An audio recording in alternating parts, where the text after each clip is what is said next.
In this lecture, we're going to talk about multinomial expansions. A multinomial expansion is just like a binomial expansion, but instead of a binomial expression, which is a sum of two elements, like a plus b, we have a sum of two or more elements. We could have a plus b plus c. That's c. When we raise a plus b plus c to a power, that's called a multinomial expression, and when we expand it algebraically, that's a multinomial expansion.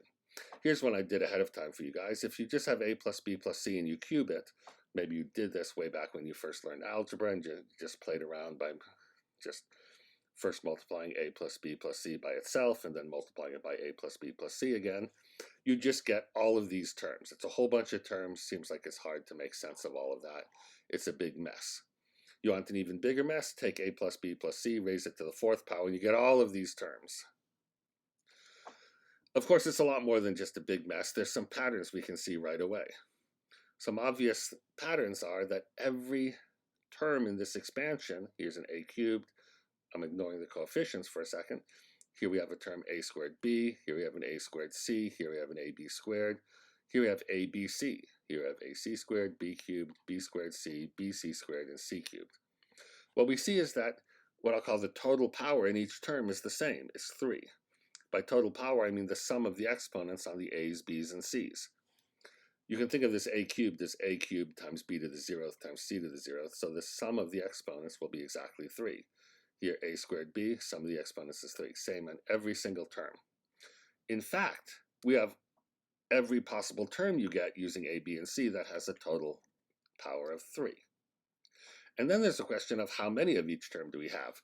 You'll see there's a coefficient 1 on the a cubed, the b cubed, and the c cubed.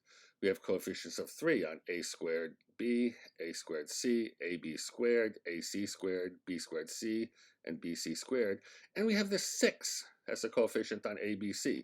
Where do these coefficients come from? Well, from what you've learned about the binomial expansion, you should think there should be a way to understand those coefficients. And luckily, of course, there is. Let's look at the slightly more complicated one, a plus b plus c all to the 4th power, and you see the total power of each term is 4. That's not surprising. And you have different coefficients on different terms. Where do those coefficients come from?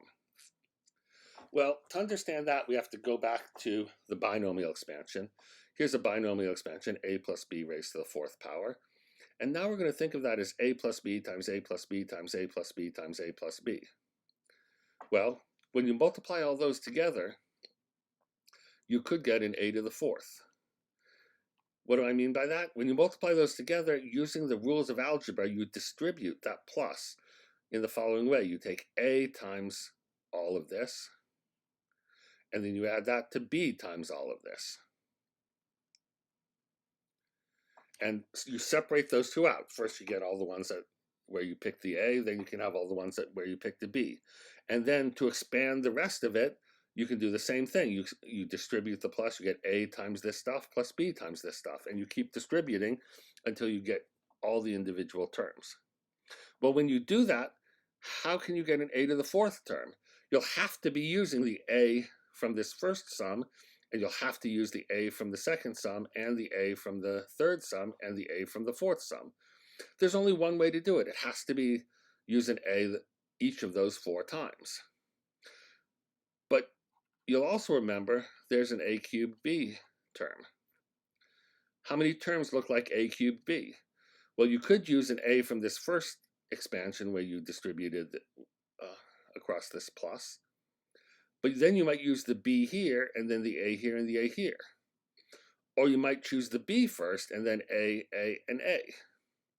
Or you might choose a and the a, then a b, then an a. Or you could choose the a, then the b.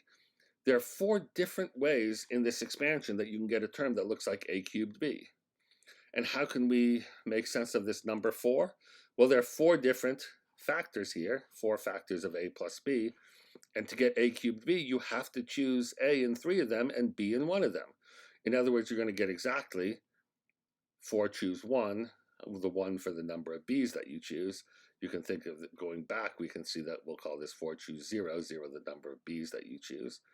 Here, 4 choose 1, a cubed b. Of course, that's just 1 times a to the 4th, 4 times a cubed b.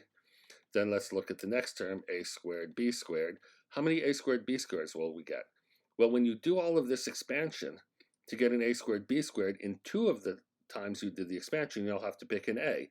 It might be this one and this one, or it might be this one and this one, or it might be the first 2. How many different ways are there to do that?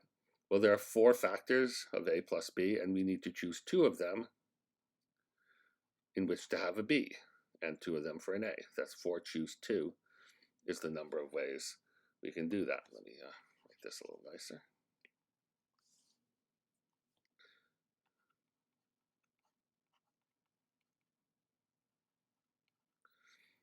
So this is kind of a combinatorial way to prove the regular binomial expansion formula. You know that we'll have ab cubed. How many ways? Well, we'll have to choose 3 b's out of the 4 factors, so we'll have 4 choose 3. And then to get the b to the 4th term, we'll have to choose b's all 4 times, so we'll have 4 choose 4 of those. This is exactly what the binomial theorem tells us. We get 6a squared b plus 4ab cubed plus b to the 4th. Well, I claim this idea can be used to get the binomial theorem, which I'll write for you again here. That says a plus b, when I raise it to the nth power, will be a sum from k equals 0 to n. Each term will look like a to the n minus k, b to the k, and the number of these we have will be n choose k. That corresponds to, from these n factors of a plus b, how many ways we can pick k for the b's, k of those n terms to choose b's in, and the rest of them a's. This is exactly n choose 0, a to the n, plus n choose 1, a to the n minus 1b, plus n choose 2, a to the n minus 2, b squared, all the way up to the last term, which is n choose n, b to the nth. That's the binomial theorem, and a combinatorial proof of it just says, think of this as n factors of a plus b,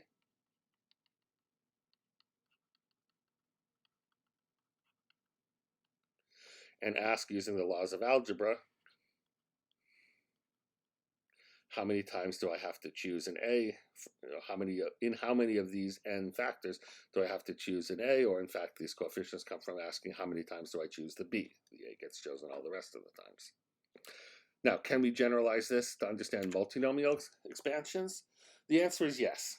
It becomes much more awkward to write the multinomial theorem, so I'll just state it slightly informally like this. It says if you have a multinomial expression like this, a sum of n things, a1 through an, and you're raising it to the nth power.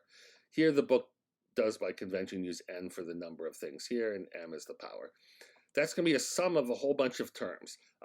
It's going to be every possible term that has a power of a1, a power of a2, through a power of an. Each is raised to a different power, but the total power should be exactly m, the number here to which the multinomial is being raised to. So we have a sum of those terms, and what will the coefficient be on a term that has exactly m1 a1s, m2 a2s, through mn a sub n's? It will be this distribution number, or what we'll now call a multinomial coefficient, m, m1, m2 through m sub n. That's why it's called the multinomial coefficient. It's the coefficient in this multinomial expansion. Why does that make sense? Because we can write the mth power of this multinomial expression as a product of m factors, and then if I'll have a whole bunch of terms in the end. Some of them will look like a1 to the m1, a2 to the m2, all the way through a sub n to the m sub n. And how many of those will I get when I expand this all out?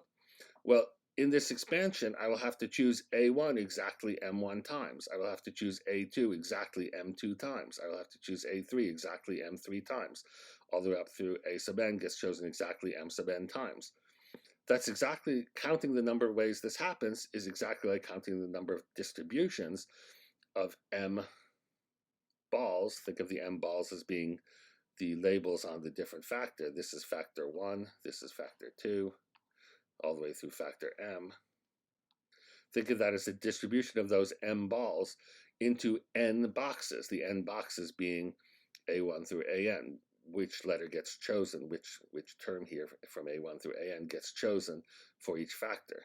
How many get into the a1 box? Well, that will be m1 of them. How many get into the a2 box? m2 of them, etc.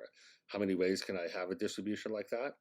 Exactly m1, m2 through m sub n.